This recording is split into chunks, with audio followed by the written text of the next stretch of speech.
ജലവിഭവ വകുപ്പ് മന്ത്രിയുടെ വാക്ക് പാഴ്വാക്കാകുന്നു. സംസ്ഥാനത്തെ ജലവിതരണത്തിന്റെ അറ്റകുറ്റപ്പണികൾക്കായി SOP തയ്യാറാക്കുമെന്ന് ഉറപ്പ് നൽകി ഒരു മാസമായിട്ടും നടപടിയില്ല. തിരുവനന്തപുരം നഗരത്തിന്റെ വിവിധയിടങ്ങളിൽ അറ്റകുറ്റപ്പണി നടക്കുന്നതിനാൽ ഇന്ന് രാത്രി 8 മണി മുതൽ ജലവിതരണവും മുടങ്ങുന്ന സ്ഥിതി ഉണ്ടായി.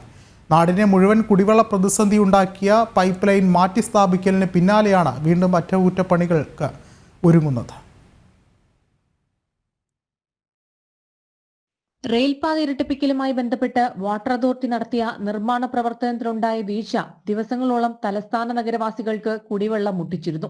ഇതിന് പിന്നാലെ മന്ത്രി റോഷി അഗസ്റ്റിന്റെ നേതൃത്വത്തിൽ ഉന്നതതല യോഗം ചേർന്ന് സംസ്ഥാനത്തെ ജലവിതരണത്തിന്റെ അറ്റകുറ്റപ്പണികൾക്കായി മാർഗരേഖ തയ്യാറാക്കുമെന്ന് പ്രഖ്യാപിച്ചിരുന്നു. എന്നാൽ മന്ത്രിയുടെ പ്രഖ്യാപനം വെറും പാഴ്വാക്കായി. SOP തയ്യാറാക്കുമെന്ന് ഉറപ്പ് നൽകി ഒരു മാസമായിട്ടും യാതൊരു നടപടിയും സ്വീകരിച്ചിട്ടില്ല. തിരുവനന്തപുരം നഗരത്തിന്റെ വിവിധ ഇടങ്ങളിൽ അറ്റകുറ്റപ്പണി നടക്കുന്നതിനാൽ ഇന്ന് രാത്രി 8 മണി മുതൽ ജലവിതരണം മുടങ്ങും.